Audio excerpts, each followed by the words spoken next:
I'm used to the countdown. Bugger. I was waiting for the 30-second countdown. I was going to get a recording of you on a separate episode of Bearhug Club. I was like, right, what did you say at the start so I could emulate it? No. Action. Hello. Hello, and welcome to the Bearhug Club podcast. I am Scott, here to host another Ultimate Top 10. This time, I'm repaying the favor that was offered to me so generously, and I am consulting Greg on his top 10 best, favorite, and most beloved wrestling matches of all time. Hello, Greg. Hello, Scott. Thank you for having me. Hello. So we did wow. We did we did start last time by just kind of like getting into what, because these lists are entirely subjective. So I'd like to get into what brought you into wrestling in the first place, what you look for in like a good wrestling match, what really like what constitutes a good story in the ring. Sure. Well, I mean, this is the thing with my list. So, because like the reason why I've kind of rushed myself into the third episode, because so far I've only done you and Garrod. I still need to get around to doing Jace, and I think Oliver wants to do one as well. When I was putting mine together, it was really hard. I've swapped a bunch of shit out. I think I'm going to have a couple of honorable mentions. Not to your level, Scott. You'll forever be the honorable mention man. I was about to say, you're kicking in my sandpit, dude. You're stepping on my turf, man. Get out of here. Get out of it with that. That's my niche. But yeah, when I was putting together, I had the kind of, like that kind of thought process, like as if you were putting together a playlist, right? A playlist. I want this list to kind of represent what I love out of wrestling, what's been my journey in wrestling, what's meant the most to me. And even there's just some things on there that I just like there because they're just fun and I just really enjoy them. So that was kind of the mindset. It was something I wanted to kind of represent a lot of my favorite wrestlers. I wanted to represent a lot of my favorite companies, eras, and just stuff that was very personal to me. And that kind of told the story of my journey. So I think people are going to learn some pretty cool shit about me today. It's going to be quite insightful. Yeah.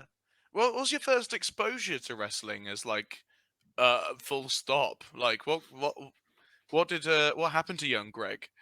Young Greg. I remember bits of fragmented stuff. So it was definitely my brother that got me into wrestling. So it was kind of like, it was very passing of the torch. So as he was going into his teenage years, I was becoming about the age of 6 or 7. And as he was getting out of it, he kind of showed me. So it was kind of this thing where like he left watching wrestling and I took over. That makes sense? The Wilson family relay race. Yeah. yeah, exactly. I just remember I kind of got into it at the perfect time as we get into the list, but like I started watching very end of 2000, and I had all of 2001, which was my first proper year into it. So you can tell that was kind of the most banging year ever. Sorry, I've had a lot of coffee. So what a time to get into it. I mean, end of the Attitude Era, but that 2001 was kind of a very landmark year, especially when you look at the beginning of the year, because you had the back-to-back pay-per-views of the 01 Rumble, No Way Out, and WrestleMania 17.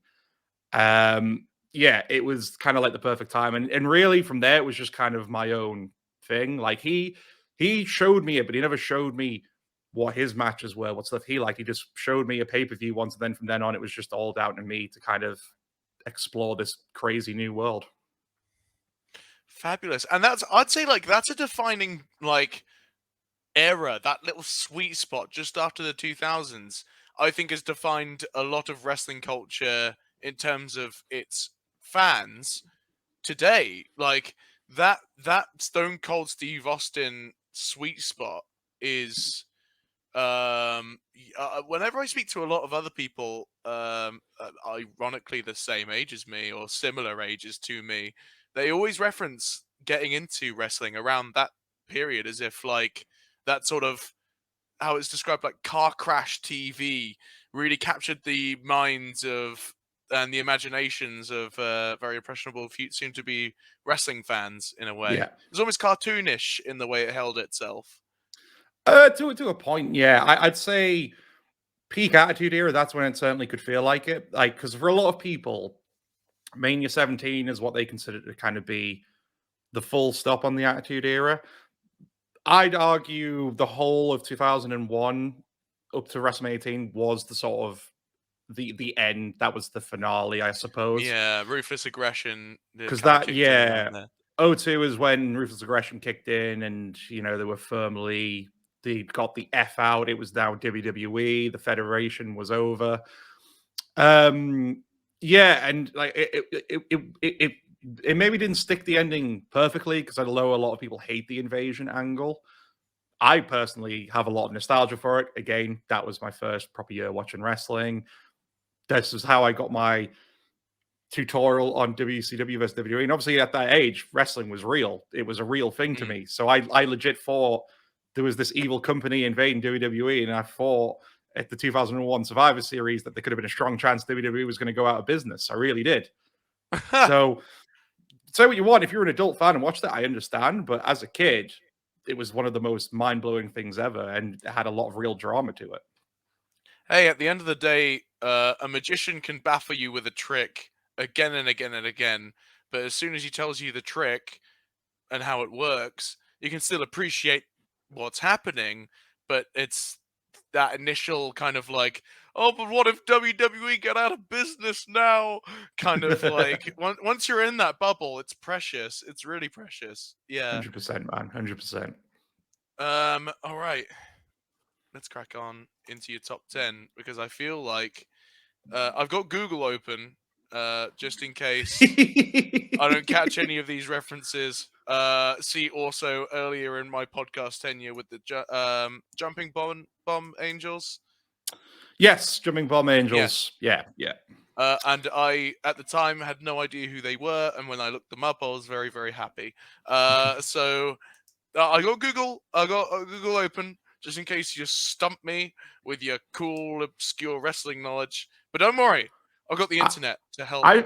I think you're going to know a few of these, but like I say, I have got some honorable mentions. I'm not going to read all of them. Essentially, I'm that much of a nerd. I write my favorite matches that I like in my phone as a note. This is just something I've always got. So whenever I see something I really like, I just add it so I can remember, because sometimes my mind is pretty shit. That's dope, though. That's dope. It's like you said earlier, like a little playlist. Yeah, essentially. Well, big ass playlist, this one. Let's just run through a few choice ones. I'd have to kick it off. This one would probably be a solid number 11, because it's hard to say what was the first ever match you've ever seen, right? Like, but for me, this is the one I always say, because it's the one that always sticks in my mind and was what really opened the door, and that was the 6-man Hell in a Cell Armageddon from 2000. A lot of people do not like this match. I understand it's a bit of a car crash, but that's kind of why I love it. It is just crazy and all over the place. Chris Jericho versus Chris Benoit from the Royal Rumble 2001, which is, for my money, one of the best ladder matches of all time. But obviously, WWE can't ever talk about it. There's a lot of people can't talk about, but there you go. We got Rock versus Hogan from WrestleMania 18. I'm not the biggest Hogan fan, but that is the one match I really love. Again, Hogan versus Warrior from WrestleMania 6. Love that one. We got Pete Dunne versus Ilya Dragunov from Progress Hell at Wembley. We got Tyler Bate versus Walter from both Progress Hell at Wembley and Takeover. What was it? Was it Takeover Cardiff? I want to say Cardiff. We'll say Cardiff. Cardiff. People can correct us if they want to. John Cena, controversial one, because this was number one on Garrett's list. CM Punk versus John Cena from Money in the Bank 2011. A lot of people would be surprised that only an honorable mention, but I will explain that later on. Undertaker versus Jeff Hardy from the episode of Raw back in 2002, where Jeff came within an inch of becoming undisputed champion for the first time. Oh, yeah. Oh, So, wow. yeah. Yeah. Solid one right there. A match that we did our one of our first ever matches in EC on, which was Volta versus Trent Seven from Super Strong Style 16 2019, day 2. Young Bucks versus Lucha Bros, A Double or Nothing 2019. Jerry Lynn versus Rob Van Dam. I've got Hardcore Heaven from 2000, but you can pick anyone from those ones. Same with Mike Awesome versus Tanaka. Great stuff there. And a whole bunch of Progress stuff. I'm not gonna just whittle on like all the classics, like Jimmy Havoc versus Will Ospreay, Walter versus Riddle, loads of stuff there. So yeah, that's just a couple of what could have been in a Scott-sized honorable mention list. Oh yeah, of course. And you know what? I appreciate it. That's a damn strong list of just honorable mentions. And you are right. It is Takeover Cardiff. I've looked it up. So whoever was going to correct us, quickly delete that comment and get out of town, and then get out of it. Get out of here, and then come back and keep listening. And then when you finish listening, get out of here. But please come back. We appreciate you. Please come back next episode, please. But yes, that a lot of those that I heard on that list, especially Dun Dragunov, I was surprised because I was thinking that was going to be on your top 10, which makes me very excited to see what's up there. Yeah. What a solid group of honorable mentions as well. A lot of Progress. We need the Progress representation around here. Spoiler alert, it ain't going to be the last you've heard of Progress today. I'm very excited. I hope. What was the name of the event that we went to see in the Electric Ballroom where they were putting on like doing funny bits? Basically. Oh, you mean the one where they acted like it was the 1980s, right? Yes. I believe the show name was basically the date we saw it, but instead of like I think it was 2019, it was like 1989, because they'd done one the year prior where it was set in the 70s, and it was the same kind of motif. Like the announcers pretended they basically had that whole thing of like one of them was really, when you would sit back, one of the announcers were really softly spoken English, and the other guy was like bringing up the major Yorkshire accent we used to hear on commentary on sports a lot back in that era. Mm-hmm. Jim Smallman was in a suit, and yeah, a lot of the wrestling gimmicks they were doing were 70s inspired. And then they were supposed to do the 90s the year after, but then that was when COVID hit. COVID, yeah. But yeah, no, I remember like that was the first time I'd watched Progress live, and one bit that particularly caught my heart, because I always knew Paul Robinson wrestled as a heel and one of the biggest heels, and big fan of Greg. But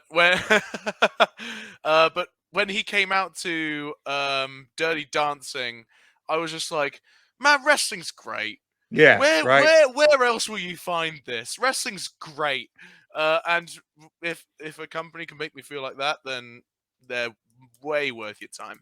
I think what popped me massively for that show is I can't remember, because like again, the whole point of the night is it's the wrestlers that they usually have a Progress, but they're wrestling different names and gimmicks, and they kind of kept a lot of it surprise other than revealing the names. And they did the classic 80s trope of like, it was like a very Russian sounding name against a very American sounding name. So I thought, okay, so the Russian guy is going to be Ilya Dragunov, and I don't know who the other one is, but it's going to be some American wrestler, and they're really going to hamp up the gimmicks. But then when the match happened, they completely swapped it around. So it was Ilya Dragunov coming out as the American guy, and I think it was Sugar Dunkerton coming out as the Russian. So they completely pulled like a complete switch from what I think people were expecting. It was so good. Because that's the thing. Dragunov is a very muscly, blonde dude. From afar, you'd think like Vince McMahon-esque American wrestler. Yeah. I love Dragunov. Yes. You're number 10. Number 10, kicking things off. So I'm kicking things off on a very fun note, because I love all sorts in wrestling, and one thing I'm firmly in the camp that comedy does belong in wrestling. Now, now on that caveat, it needs to be done right. Like like there's a lot of stuff in there with it, especially when you look at WWE where they've tried to inject comedy and stuff, and you just like this is terrible. But for this is like one of my favorite comedy matches because it gets the blend of comedy and in-ring action right. And we're kicking things off with the Anti-Fun Police versus Team Tremendous from Progress, Chapter 79, One Big Neck with Sausage Hands. Oh, everything about what you just said is just so good. So, for those unfamiliar, we actually did. This was another matches you need to see. We did. This is like one of the second or third ones we did. It was me and Garrett. I think it's on one of the very early podcast episodes. If you want to go listen to it in full. The way the match is built, it's essentially again the Anti-Fun Police or British police against Team Tremendous, which was Dan Barry and Phil Carr, who were like the American police, and that's the way the match is set up. So as the commentary says, it's the Fuzz versus the 5-0, essentially. And the whole match, it starts off just essentially the first half is just straight, more or less out and out comedy between the two teams. And then after that, it develops more into like the proper match side of it. And it's one of those matches where the phrase big man lucha gets thrown around because these are some big boys for the most part, except for Chief Deputy Dunn. And they fly around this ring. It's incredible. But when you're looking at the comedy side of it, it kicks off in the right way. So essentially the match starts with a chant from the fans chanting that because Chief Deputy Dunn's got tights on, and obviously he's part of the Anti-Fun Police, and it's a police badge with no fun written on. And Dan Barry points that out, so the whole crowd starts chanting he's got no fun on his dick. So they're like, he's got no fun on his dick. On his dick. Yeah, it's great. I don't want to spoil too much because it's one of those ones you need to go watch, but this is a match I've seen countless times. I just show it to people, even if they're not a fan of wrestling, because I'm just like, watch this, you're gonna laugh. It's absolutely hysterical. Basically, finger guns get brought out at one point, and it's like something out of an action movie. I have seen that clip. I posted this on our Instagram now that I'm saying that. Yeah. So if you want to check it out, there's a clip of it on Instagram, but I'd say go watch the whole match. It's great. I think when I saw that clip on our Instagram, I turned to like, I don't know who I was nearby at that point, but their exposure to wrestling wasn't bountiful. Yeah. So when I turned to them and went, "Hey, look at this," they're like, "What's going on in this?" I'm like, "Well, he's got a finger gun, and everyone's pretending that." Why are you not fun? Get out of here! Why Suspend are you your boring? disbelief. Suspend your disbelief. God damn it! Oh, I mean, like, here's the thing. I think a match like this could only really exist on an indie show.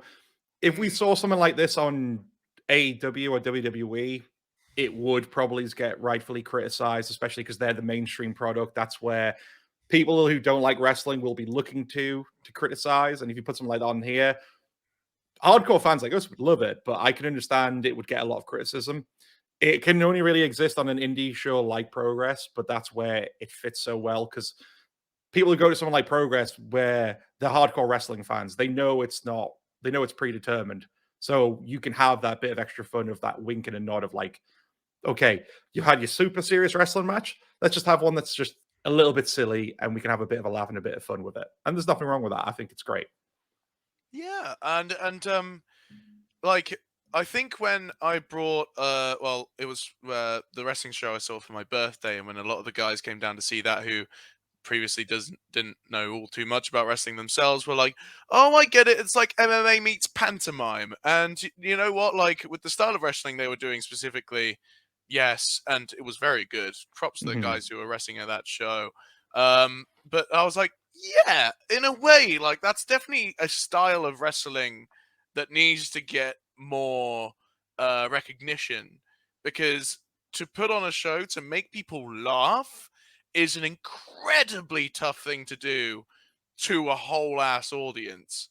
To capture the imaginations of people and make them laugh, I think it's something definitely to the credit of both of these teams. I've seen a lot more of the Anti-Fun Police as I have Team Tremendous, because just of their exposure on the British scene. Yeah. And from what I have seen, my word, could he just hold a crowd in their pockets, like so elegantly, and they can. From what little I have seen of them, at no point was I ever kind of like, I don't know how to describe it. You know, when you're looking at, say, Orange Cassidy, for example, like incredibly great comedy wrestler. Yeah. But you're like, he's got the hands in the pockets thing, and he's very lazy. Yeah. Okay, he's doing the kicks now, but what more? I think the thing is with the what's the name of the skinnier one? Sorry. Chief Deputy Dunn. Yes, that's the one. Ever so Pete sorry. Dunne's brother, don't you know? Is he really? Wow. Yeah, there we go. The more you know. More you know. But yeah, but I think this was also at that same Progress show we are talking about, because he performed there. Yeah. I always felt like every action of his to be refreshing, which Yeah. is incredible talent and incredible performative skills. And yes, I'd love that clip of the finger guns. Go check it out. So go Bearhug Club check it out. Instagram. Yes, go check that out on the Instagram, and go check this match out, because I probably will after this. I'm going to put a little star next to 10. I'll give you my login to Demand Progress, buddy. You can go check it out. Thank you, Gregory. You're welcome. Yeah, sweet. Very solid choice, and we do love fun matches. Get out of here, Jim Cornette. I see you poking around the corner. Get out. Oh yeah, this is the kind of match that would make Jim Cornette have a heart attack. He'd probably he'd probably spread himself across the pavement until he became a fucking Mobius strip. Like it's Yeah. ridiculous listening to him sometimes. But there we go. He puts a lot of praise on MJF and CM Punk, and that's fine. Right. What's number 9? Number 9 is a match that has now made all 3 of yours, mine, and Garrod's lists so far. Ooh. And that is Pete Dunne versus Tyler Bate from NXT TakeOver Chicago. We're British boys. We can't help it. We can't help it. I mean, at this point, you've both kind of said a lot of what I would probably say anyway. Again, it's a match that basically in ring, it's flawless. You've got 2 guys that, me and Garrod talked about this on his, like, these are 2 guys that really don't ever need to plan a match. Like, if you want them to have a match on the show, they're probably just like, all right, cool.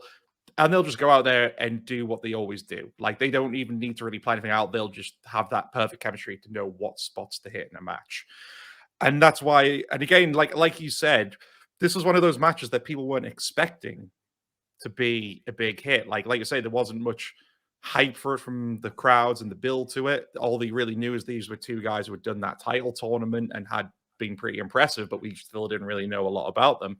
And then they just got put on this card and completely stole the show. Like, I often forget what the rest of the card was for this takeover. I just remember this match because I've gone back to watch it multiple times because I love it so much.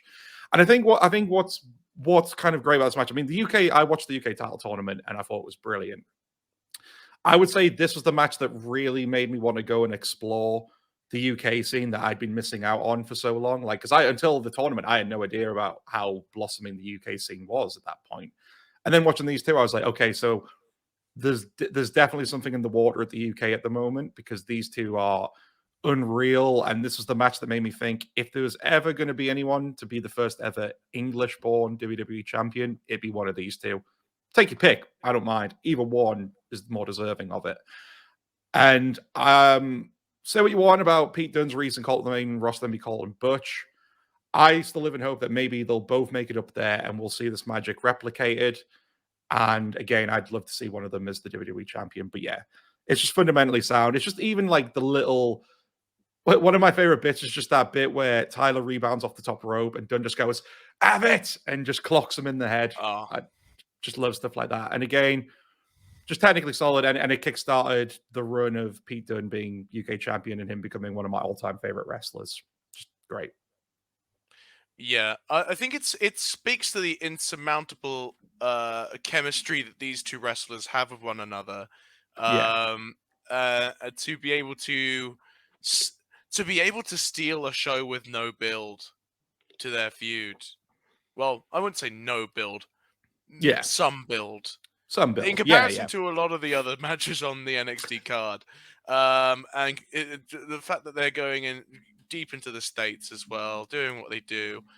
And it was like a constant explosion of action, this whole thing. An absolute spectacle. Very deserving to be on a top 10. And I'm very glad that it got the trifecta. Now we just need Jace to hold up his end so he can get the bear hug full 4 stars. Absolutely. I mean, I'm looking at the rest of the Chicago card, and it was Roderick Strong versus Eric Young, Asuka versus Nikki Cross and Ruby Riott, Bobby Roode versus Hideo Itami, and then it was the Office Pain versus DIY. I think, that was the ladder match. So I think out of that card, I remember the ladder match, but again, Pete Dunne and Tyler basically stole the show and the year. Yeah. I mean, they won multiple Match of the Year awards across various publications, and rightfully so. Absolutely, yeah. I mean, it's weird to say that that was a 2-match show, despite the fact that the rest of the matches were likely really good too. Oh, yeah. Just not as amazing as those other 2 matches, especially the one with Pete Dunne and Tyler Bate, Big Strong Boy on it. And the icing on the cake of this one, JR on commentary as well, just for that match as well. Yes. Oh my word. Yeah. No. How could we forget? But it was so like, because when we saw him coming out, we were like, "What's this for? This must be for like one of the bigger matches." But no, the fact that it was for the UK tournament and our two British boys, British lads, mate, British lads, couple of Brummy boys, couple of big Brummy boys. That's why he's called Butch now. I think he'll still do well as Butch. I think he will do hold well. out hope. If anyone ever listens to Mark Andrews' podcast that he does for the BBC, I think you've mentioned it before, right? He had done on recently as of recording this, and they asked him about the name change, and Dunn seems optimistic about it. I think he's the kind of guy, no matter what you give him, he'll do his best to make it work, and he seems like quite open and not deflated by this. He just wants to let his in-ring work speak for him. And I think it could certainly do that. I honestly could see it being that Pete could be the next sort of Daniel Bryan success story. So he's given this gimmick of Butch. He might not be put to much use, but because he's so good, the fans will get him over to the point where the Bruiserweight will have to come back, and we'll see Pete Dunne doing some of the like top stuff on the main roster. That's what I'm hoping anyway. I could see it happening. Yes, absolutely. And I don't mind it also because he's with Sheamus and he's with Holland. And they're doing this, we watched Peaky Blinders once. What do we do with all these Gaelic and Brummy people? Stable. And they all wear flat caps and chinos. And that's fine, because you know what the Peaky Blinders are? They're cool. That's what they are. Like, yeah. Well, again, it's not a million miles away from what Pete's done before. When British Strong Style were at the peak on the UK scene, the way they dressed and did promos backstage was essentially like Peaky Blinders. So it's familiar territory. He's been in this spot before. Yeah. And it's definitely a very different sensation to how I feel about Gunter.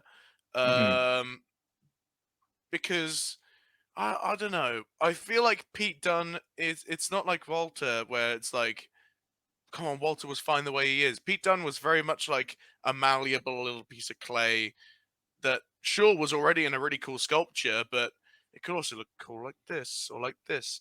So as long as he keeps the bitter end and a lot of his moveset, and he keeps making funny noises when he goes for the forearm, like he did with Enzo Amore that one time, where he had his actual debut. Yeah. Yet again, another perfect camera angle where he just runs in from out of shot going, "Yay!" And just... But yeah, this match, as I said in my top 10 list, is one I look back on so fondly that I rewatch it from time to time. It's on my list of matches to rewatch if I'm ever in a foul mood. Yeah. Because, come on, It's US, it's stateside people chanting for the UK. It's a rare bit of national pride that we get to feel. Yeah. Yeah. Number 8. Number 8. Nearly lost count already. You're a poorly boy, Scott. We should point out Scott has got COVID again, and I'm feeling a bit phlegmy today as well. So 3 time. It's this is a message for the virus. I'm cutting a quick promo. Cut it out. Pack it in. Get Anyways, out of that's it. here. Get out of here. Listen to the podcast and then get out of here. Right, yes, you're number 8. Number 8. My number 8, I've gone with Kenta Kobashi versus Mitsuharu Misawa from Pro Wrestling Noah, Navigate for Evolution 03. So for a long time, I was a very sheltered wrestling fan. I was pretty much just only wrestling I really watched was WWE, and that's the way it remained up until basically university. So it's only been in the last 5 or 6 years or so I've really spread my wings and checked out anything and everything that I could. And I'm very happy I did. And for me, one of my favorite periods of wrestling now, it always been the 90s because of the Attitude Era. But then looking at the bigger picture, it was also because of ECW and the stuff they were doing there. And for me, one of my favorite areas of wrestling is 90s All Japan now. So you've got the Attitude Era for the very risque, story-driven product. You've got ECW for the, again, more hardcore-based stuff and some actually pretty solid wrestling there. If you're just wanting pure wrestling, check out 90s All Japan and the 4 Pillars. So I bet a lot of people are thinking, well, why didn't I pick an All Japan match featuring these two? That's because basically what this match is Kobashi and Misawa were both two people who have wrestled countless times throughout All Japan. Misawa would eventually leave to form Noah and took people like Kobashi with them. And this is kind of like, again, a bit like what we've discussed with Tyler and Pete. It's a very much a greatest hits kind of match. So at this point, they were already kind of pretty ring worn. They'd kind of already cemented their place. And they go full pound this match. I mean, this is like a 45-minute match of two dudes, again, killing one another. At one point, they're on they have one of those, those entrance ramps that connects to the ring that AEW does sometimes at the moment. And it's at this point, they've already laid into a lot. This is towards the end of the match. And Misawa hooks Kobashi for a dragon suplex and just fucking goes for it off the ramp. And they just clatter to the floor. Oh. It's gnarly. And you got to bear in mind, Misawa is what we like to call wrestling fit. So the classic thing between these two, Kobashi, as you can see there, athletic specimen, really took care of himself. Whereas Misawa's got the wrestling fit body. So the classic story is backstage at events, Kobashi would basically be on an exercise bike, keeping himself G'd up and prepared. Misawa would just be there chain smoking. And then they'd go out and have like a 45 to a 60-minute match, come backstage, and Kobashi would get back on the bike, and then Misawa was just up against the wall, gasping for breath, just smoking away. But again, like both these people still hold the record for the most Wrestling Observer 5-star matches. I believe Akkad is very close to beating Kobashi now. Kobashi was number 2 and Misawa was number 1. Akkad is close to beating him. He probably will, given he's still quite young. But yeah, this is like another 5-star classic from them. It's amazing. And the cool thing, like the good thing is, I suppose for us fans, if you're not familiar with 90s All Japan or even some pro wrestling Noah, because of like how much of a clusterfuck the copyright appears to be, it's all on YouTube. People can just upload it what they want and it doesn't get taken down. Go fucking nuts. I have literally just Googled it, and the first result is the full match, the video in full on YouTube. Yeah. And I see what you mean. These two are like, even with the difference in type of physique, they're big dudes. They are like big dudes. So that dragon suplex must have hurt so much. There's no way. There's no pillows you could put at the bottom of the ring to help with that. Not at all. I believe I put the dragon suplex on our Instagram. So if you bear with me a moment, I can probably screen share that. Just a second. Look at these dudes. Because it just needs to be seen to be believed. But yeah, essentially, like again, like me, like watch anything from 90s All Japan. Like again, on a consistent basis, they were getting matches were either good or mind blowing. There wasn't really anything lower than that. That was basically the bar they set, and like it's just a shame that they're like All Japan is still around, but they're far from the glory that they used to be. So after Giant Baba died, he was their owner and founder. They kind of faltered a little bit. So yeah, here we go. Oh yes, yes, yes. Also on the Google images as well, every strike looks stiff, and it's just a bit. Oh, nice. Again, this is like towards the end of the match as well. Like we are a good half hour in. I think He's busted open on the chin. That's incredible.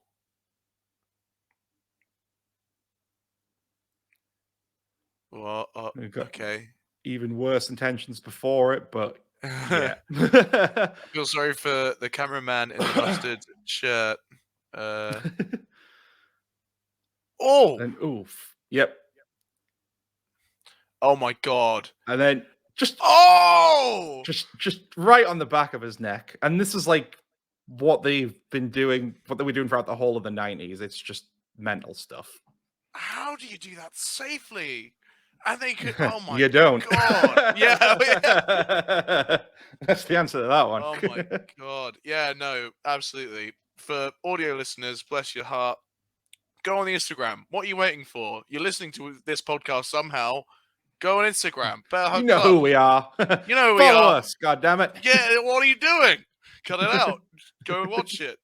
And then once you're home, or if you're at home, what are you doing? Pause the podcast, go open another tab, watch the match on YouTube, come back to us. I'm going to put a star next to this one as well, because we're going to watch it later. But yeah, no. The Japanese style has always infatuated me, because the visceral change that I experienced during uni, because Garrod was very much pushing the pedal on on Japan, because I was still very much locked in the very isolated mindset of WWE is the wrestling, and it was making me kind of feel stale about the whole thing. And I occasionally get blips through Ring of Honor stuff. And then Garrod was like, here's Okada. And I'll be like, why are they killing each other? Make them stop.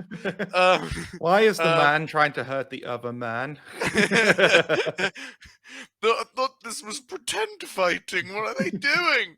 But no, from that moment, I was like, they're doing this safely. That's incredible. Or as close to safe as you can kind of get. But yeah, the fact that you can really trace that style down to this sort of period, and even before that, 1980s Japan as well. Yeah. Well, I mean, like, because I mean, the big thing with, again, obviously this is Pro Wrestling Noah, and they kind of took the baton from All Japan when Misawa left and took a bunch of the guys with them.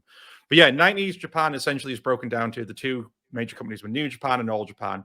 New Japan has always been about strong style.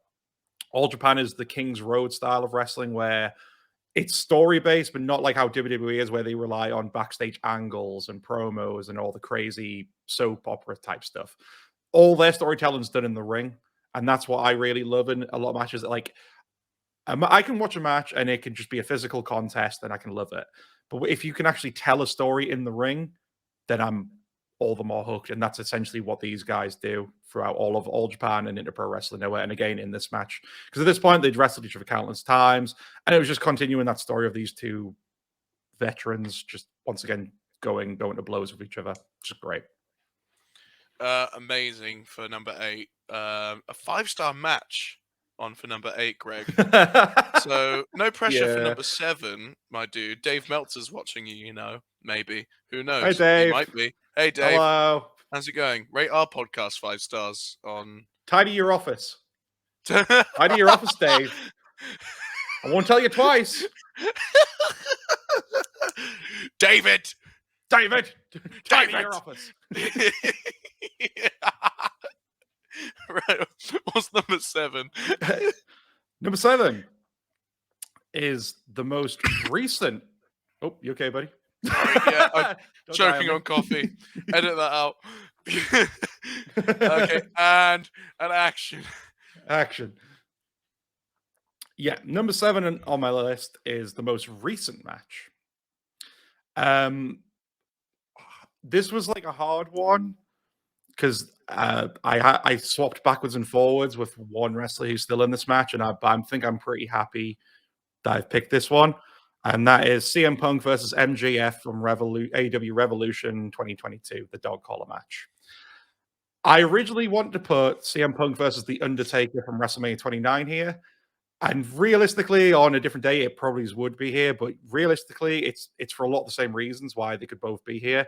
That's because of just the story they told. I think the reason why I put this one here because it's so fresh, and again, it's one of the most recent examples of like one of the most perfectly told wrestling stories. It had, it was for me like it was obviously CM Punk's first proper major feud since coming back, and I think this is what really proved that if there's any people doubting his return, that they weren't that impressed with it, this is what kind of shut them up, and we got to see like, oh no, CM Punk can still do it. It was a perfectly built story, just starting simply with the fact that CM Punk wouldn't shake MJF's hand or say anything to him. And from there, it just keep building and building. And they got incredibly personal, bringing up references to WWE, Punk leaving, drawing on that that picture that made the rounds of MJF getting a picture with CM Punk when he was a young fan. And the fact that, like, 1 week they swerve you by having MJF come out and almost make you believe in him because he said he was so betrayed by CM Punk leaving wrestling. The faux face turn. The faux face turn. Okay. And I fell for it. Yeah, I fell for it as well because then the following week they meet in the ring, and I knew like the dick kick or something was coming, but there was that little bit of doubt of me thinking that it wasn't, and that's just how beautifully the story was told. And then on top of that, you've got the whole fact that like people can say what they can have their opinions on whether they think MJF should have won at Revolution, but I think he already had the bigger victory by the fact he did beat Punk twice in Chicago before this. So yeah, I just think it was the right decision overall. And again, when you get to the match itself, it's just brilliantly put together. There's plenty of nice little callbacks, like Punk going up for the Pepsi plunge, not hitting it this time. And it's just a brutal affair. Like Punk, a guy who's just come out of wrestling, nearly approaching 50, taking a thumbtack spot. The callbacks to Ring of Honor, he comes out in his old gear, comes out to AFI, just to get in my head. Like you could talk, we could literally do a whole hour's worth on just this match, because everything to the tiniest detail was just perfect about it. And again, it could easily be swapped out for Undertaker, CM Punk. Same kind of reasons, another expertly done story. For my opinion, Undertaker's last good match as well. But I just because I wanted an AEW match on my list, I went with this one. I could not agree heavier to every single word you said. This match, if it had happened before my top 10 video, would have been number 3. Wow. Yeah, because oh my god, I loved it. You know what makes me tick about my stuff? So when two people who obviously are massive comic book fans, telling a very kind of monumental Battle of the Minds feud, which they made it feel like had been building for MJF's entire life, with the picture and the story about him being bullied at school with the best promo of all time. Just saying, like in my opinion, it just about pips the pipe bomb.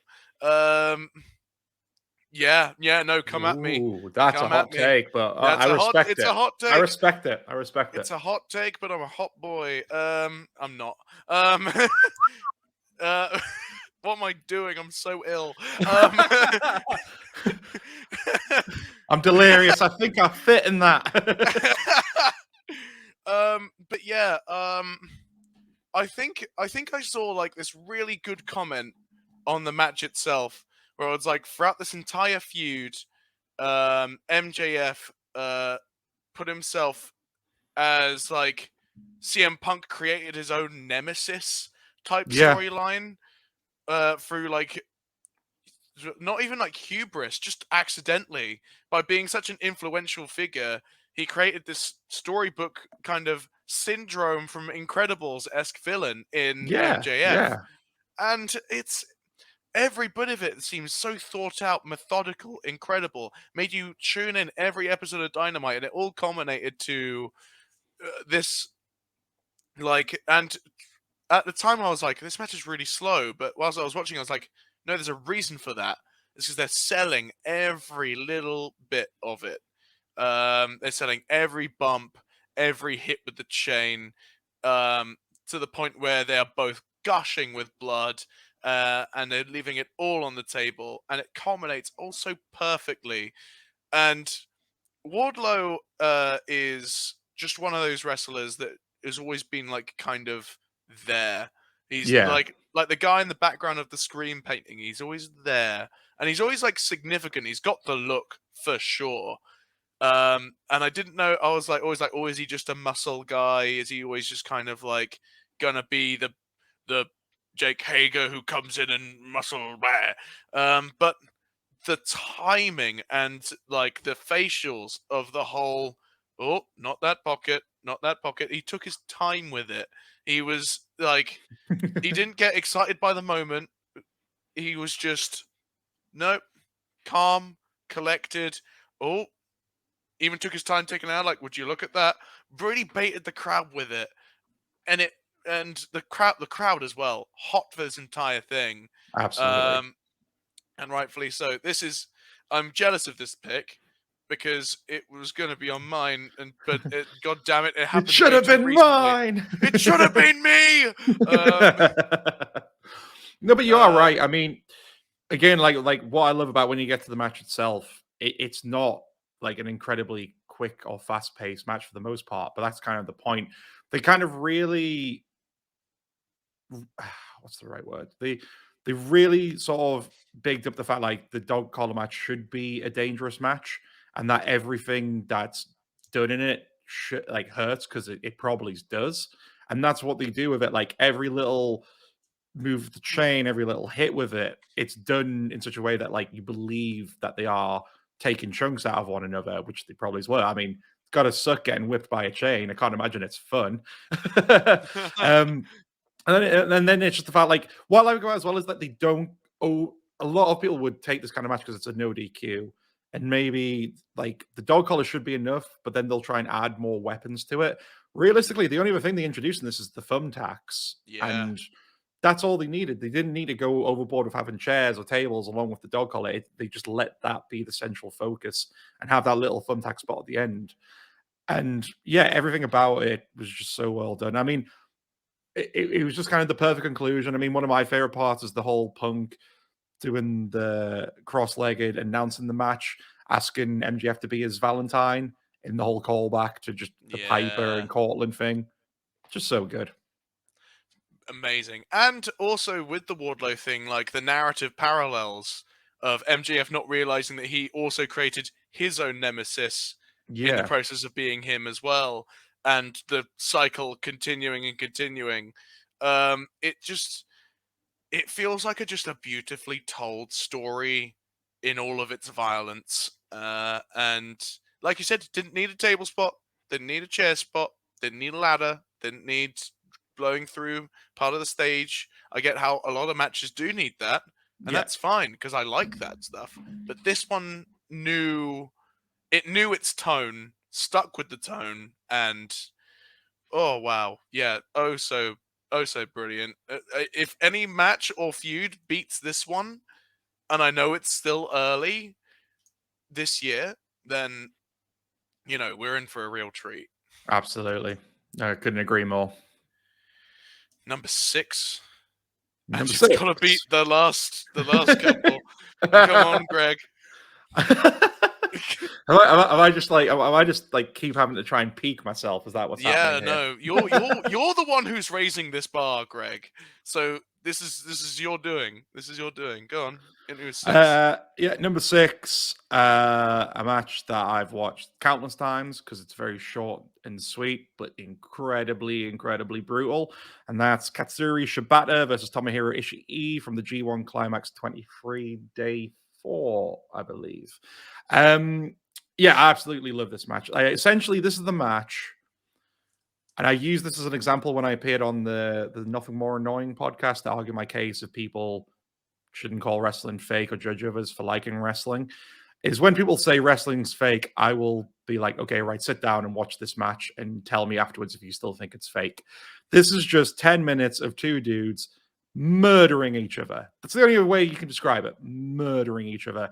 Essentially, you watch this match and you realize why Shibata had to retire when he did, and because of the injury he had, because there's just points where they're straight up headbutting each other.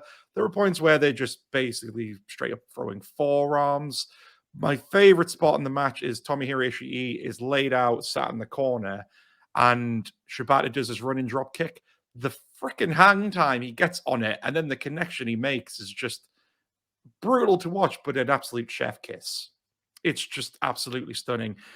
It's just 10 minutes of pure strong style wrestling at its probably at its peak, and it's just unreal. The wrestler versus the Pitbull. Mhm. Yeah, that's just a cool title for a match. Yeah. And I think it's a shame with everything that's going on with Shibata. Yeah. But if there is a full on comeback to be had, then we will always hold out hope. Well, But I mean, he's obviously, as of recording this, he was back for Wrestle Kingdom, and it seems like he mm, is doing more. Obviously, quite limited. On the one hand, you look at it and think he really shouldn't have been doing this, but then on the other, you realize how dedicated he was to like being mm, this guy of like what he wanted to do. And yeah, there was a lot he probably shouldn't have done. Like obviously not this match, but when you see his match with Okada and he headbutts him and just the trickle of blood comes down, oh and yeah. yeah, But I mean, at least we've got matches like this where you can see his dedication and that he was someone dedicated to it. And you wouldn't go up to him and say it's fake because he'd kill you. oh yeah. He'd But punt yeah, kick you. these are two guys who could kill you in like I'd say 5 seconds maximum. Especially Ishii. I mean, Yeah. New Japan have this habit of creating basically people who would walk down the ramp and be like, "Car, he'd murder me," whilst WWE would have someone come down the ramp and be like, "Car, what's going on there?" But no, these two guys, I've not seen this match, but it would not surprise me that this is an absolute clinic. Absolute clinic. Have these guys wrestled a couple of times? They have. So, believe it or not, the first time I saw them wrestle was actually, I think it's the match after this. It was they essentially had a similar match that was 20 minutes, but like it's like 20 minutes long. It was at the following Wrestle Kingdom, I believe, or like one or two Wrestle Kingdoms after this. That's another good run. I really love that one because again, it's the same kind of situation, but they do go for a bit longer. So I think it can not necessarily plot a bit, but like the reason why this match is so good is it is literally just a brisk 10 minutes, and it doesn't hold up for a single second. It's just full on for those 10 minutes that you just most of the time you just sat there with someone and just going. It's like we said before. Why is that man trying to kill the other man? It's a bit like Walter and Dragunov. You feel a bit dirty at points for watching it because you're just like, I feel like I'm going to watch someone die. Yeah, that I kind feel of like like someone's going to die. that's like when does this start becoming a live snuff film type Yeah. like feeling? But you're like they're safe, right? The ref's there. He's still calling it. He's thinking this is fine, so it's fine. Yeah. But like Uh, yeah, sometimes like you need a nice 10-minute all or nothing. Like there is no big overarching thing, although that is lovely and it should happen more often. But Yeah. sometimes if you can have like if the feud demands it, a good 10-minute battering of two big meaty boys just happens in the ring, then absolutely I'm going to watch that and absolutely I'm going to enjoy that. Because who wouldn't? Hell yeah, Like man. Yeah, It's no, unreal. and it's bite-sized enough to be like, I'm going on my lunch break at work. How about I watch two men beat the absolute snot out of each Yeah. other? And Yeah, again, that's why it's that perfect thing because you can quickly show it to someone. It's not going to take up too much of the day. And again, it's that perfect ammunition for if you do meet that one person who does get on the high horse saying that oh wrestling's fake and all this, and it's like no, just watch like even a couple of minutes of this, and I'm pretty sure you'll change your mind that it's not fake. That what they're doing can be very real and can massively fuck them up. Like fair yes, enough, they're taking this to another level, but still, you can't look at it the same way afterwards. absolutely. Yeah, I wholeheartedly agree with that. Especially if say for instance, if I pulled up at a junction somewhere and someone knocked on like my car window and I rolled it down and Tomohiro Ishii is stood on the other side of the window, I would get out the car, key still in the ignition, I'd gesture for him to get into the seat, he would get in, and I would walk home. No complaints, not even any bargaining. I would accept my fate for what it is better than what it could have been. Yeah. Absolutely.